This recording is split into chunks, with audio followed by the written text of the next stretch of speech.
Nous sommes ravis d'accueillir en direct de Lisbonne José Rodrigues dos Santos pour son dernier livre Immortel paru aux éditions Hervé Chopin, avec un voyage extraordinaire au cœur de l'évolution technologique et de l'intelligence artificielle. Un voyage romancé, certes, très enlevé, et on retrouve notre héros favori, celui qu'on a connu grâce à la formule de Dieu, Thomas Noronha. Dans ce livre, on va en parler bien sûr, évidemment, on parle de transformation génétique, mais tout d'abord, José Rodrigues dos Santos, où était passé Thomas? Est-ce qu'il avait disparu? Vous n'aviez plus envie de nous parler de lui? Ou est-ce que c'est tout simplement le jeu des traductions qui fait qu'on a été privé en France de sa présence? Bonjour, en effet Thomas, il est un personnage que j'ai créé il y a quelques années avec le Codex, c'était le premier roman où il est apparu. Mais ce qui se passe, c'est que je fais chaque année un portugais, une aventure de Thomas, et puis l'année suivante, j'écris un roman historique. Alors, je n'oublie pas toutes les années des aventures de Thomas.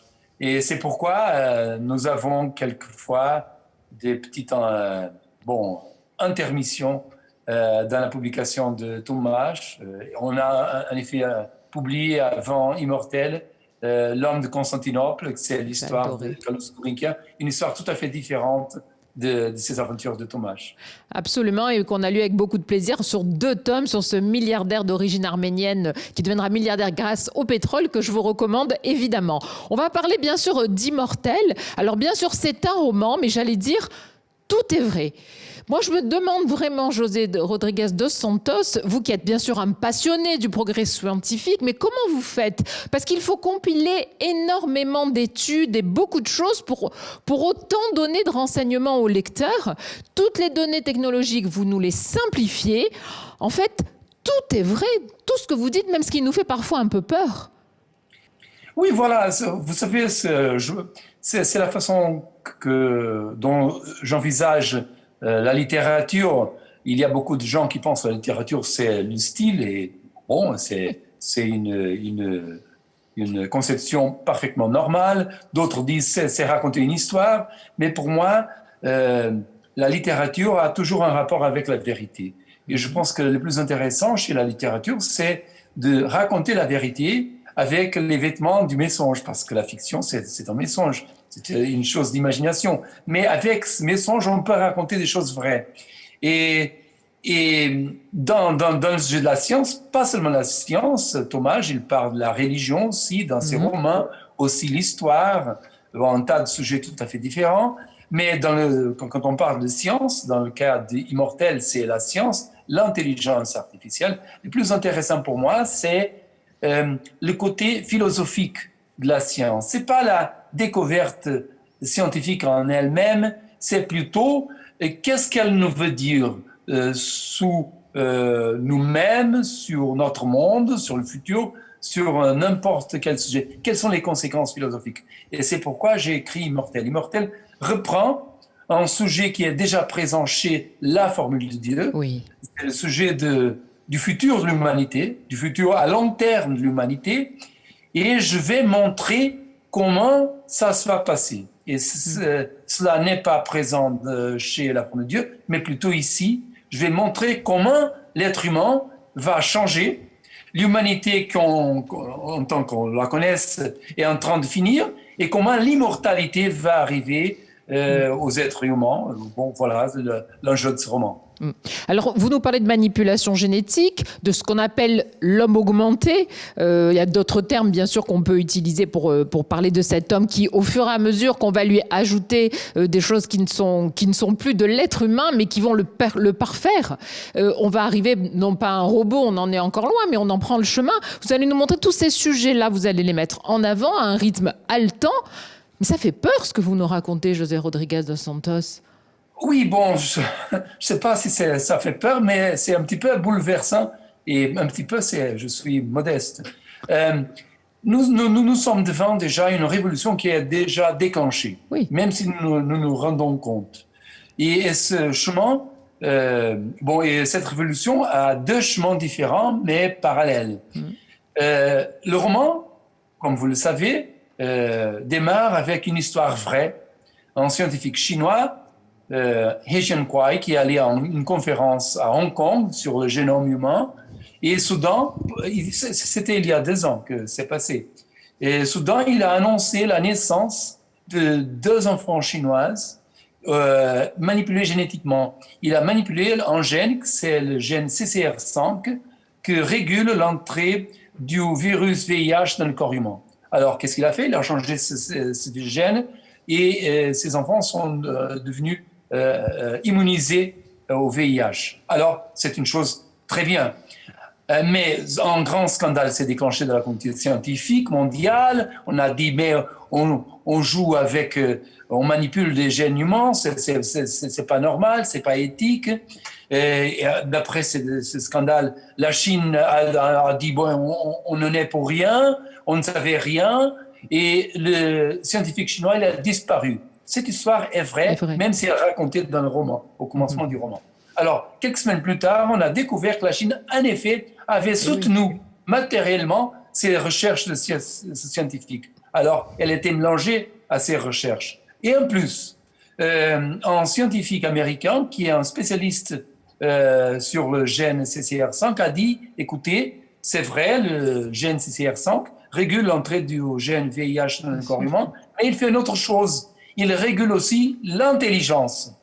Et alors, on a compris à cet instant que les expériences chinoises ne sont pas sur le gène, sur le VIH. Mais ça, c'est le prétexte. C'est surtout sur l'intelligence. Ils essayent de créer l'être humain surintelligent, le super-homme, le rêve des nazis.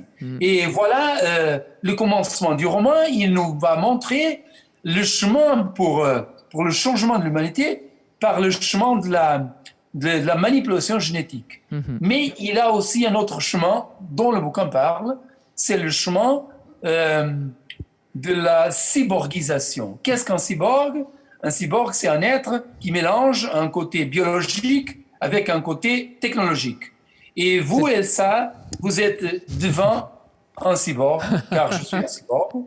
Il y a quelques mois, j'ai fait des implants dentaires.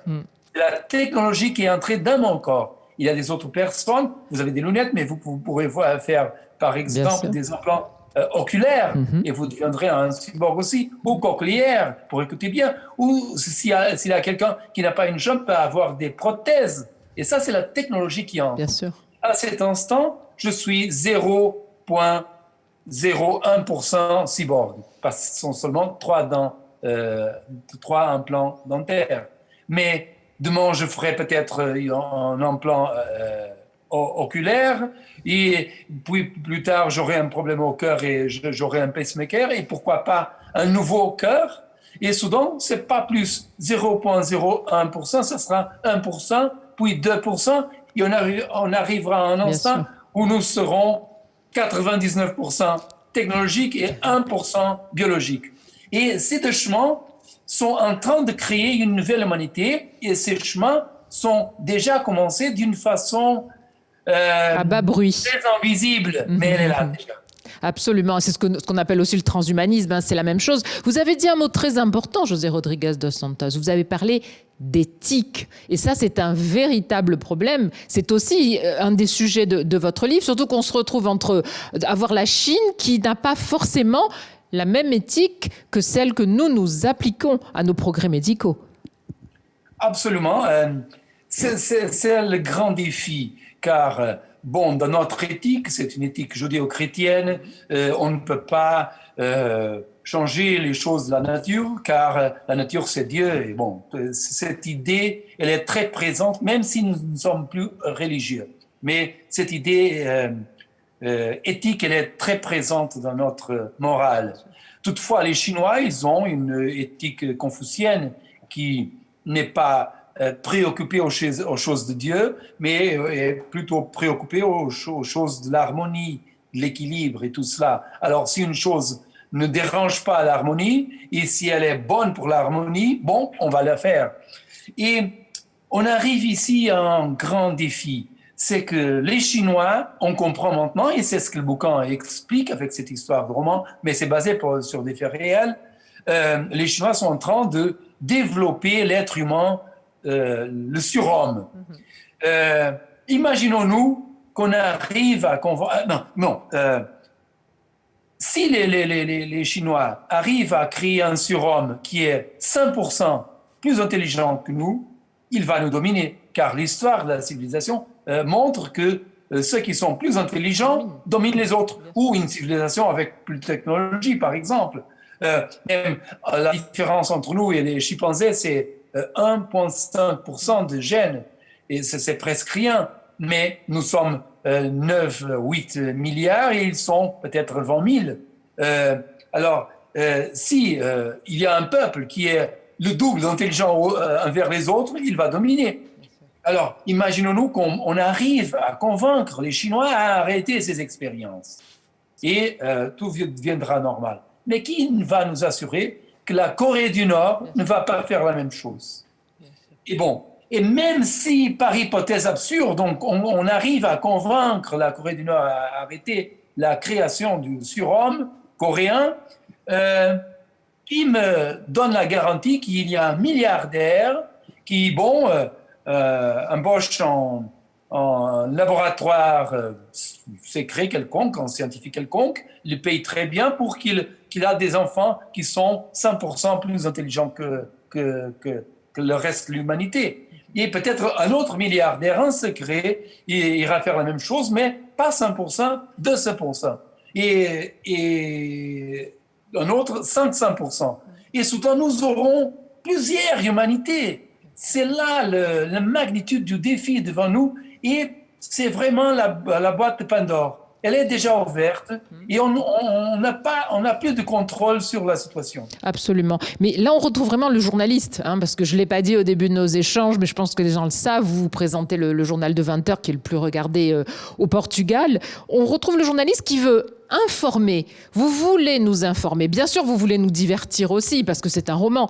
Mais votre devise, ça serait presque nous dire les choses sans nous ennuyer, mais quand même pour réveiller notre curiosité et aussi notre instinct de survie, se dire attention, qu'est-ce qui se passe en ce moment? Oui, en effet, j'appelle mes romans pas de passe-temps, mais de gagne-temps. Ça veut dire, on passe le temps à lire une histoire qui nous amuse, j'espère, et que c'est un page-turner, mais en même temps, on apprend des choses vraies. Je pourrais jamais raconter l'histoire de Marie qui trouve Pierre. Il tombe amoureux, mais la mère de Marie ne veut pas Pierre, elle veut Paul. Ça ne m'intéresse pas. Je veux raconter des choses qui sont vraies, car c'est ainsi que j'envisage la littérature. C'est un instrument pour penser le monde, pour raconter des choses importantes, mais d'une façon intéressante, d'une façon qui nous attrape, et d'une façon telle qu'à la fin du bouquin, on est plus riche, on comprend mieux les choses. Soit sur l'islam radical, soit sur la physique quantique ou la biologie, n'importe quel sujet. C'est, je pense, le principal, c'est de comprendre les choses d'une façon agréable. C'est ce que j'essaie de faire dans mes bouquins. Comprendre, mais sans juger. Vous ne prenez jamais parti, en fin de compte. C'est pas le but. C'est pas le but de votre littérature, en tout cas. Oui, quand je présente un sujet, il y a des points de vue différents. Dans Immortel, par exemple, il se présente le problème, est-ce qu'on devrait encourager ces technologies parce qu'elles ont des grands avantages? Bien sûr. Écoutez, aujourd'hui, je regardais sur la télé que des boîtes de vaccins étaient en train de partir de Bruxelles vers l'Angleterre, de Pfizer. Alors, ces vaccins, elles ont été développées par l'intelligence artificielle. Jadis, il nous prenait des décennies pour développer ces vaccins. Et aujourd'hui, un ordinateur, un peut faire le travail. Il peut faire ça très vite. Et en effet, on a pris du temps pour avoir la vaccine à cause des protocoles, des expériences, pas à cause du développement de la vaccine. Elle était très tôt prête à cause de l'intelligence artificielle. Alors, elle a des grands avantages qu'on peut avoir avec ces technologies. Mais aussi, elles ont des grandes menaces. Nous sommes devant des grandes menaces et le bouquin présente les deux côtés. Le côté des avantages et le côté des menaces. Et à la fin, nous arriverons à une conclusion. Tout toute la question, de toute façon, à force d'avancer dans ce progrès avec ce qu'on pourrait appeler les robots tout simplement, l'avancée de toute façon faire qu'à un moment va se poser le problème de la conscience. Parce que si cet être augmenté a aussi la conscience de ce qu'il fait, alors là oui, là on pourrait être véritablement inquiet. Est-ce que vous pensez que c'est possible, José Rodriguez dos Santos? Elsa, vous posez une question qui est très au centre du débat sur l'intelligence artificielle. Est-il possible que l'intelligence artificielle devienne consciente, oui ou non? Il y a un débat, il y a des scientifiques qui pensent oui, d'autres pensent non. À mon avis, oui. Et dans le bouquin, je vais démontrer comment ça s'ira passer.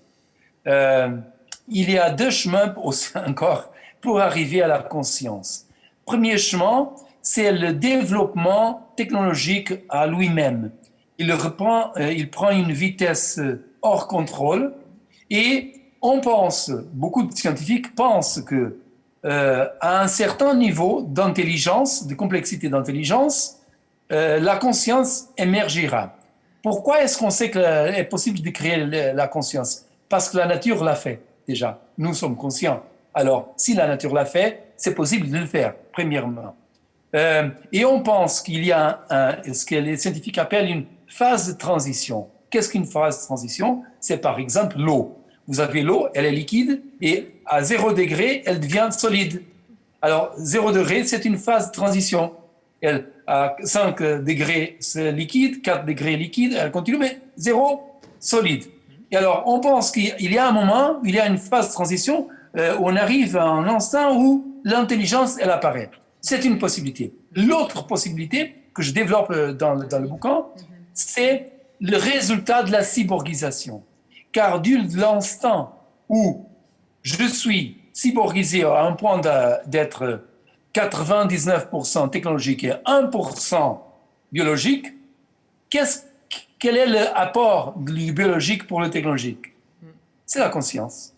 Alors, on peut changer je peux avoir des yeux qui sont technologiques, je peux avoir des dents qui sont des implants de titanium, je peux avoir un cœur artificiel, je peux avoir des mains et des bras qui sont des prothèses très performantes et technologiques, et je peux même changer mes neurones par des chips d'ordinateur. En effet, Elon Musk, le patron de Tesla et de SpaceX, il a créé maintenant une compagnie qui s'appelle Neuralink, qui est en train de faire des expériences avec des ordinateurs dans le cerveau.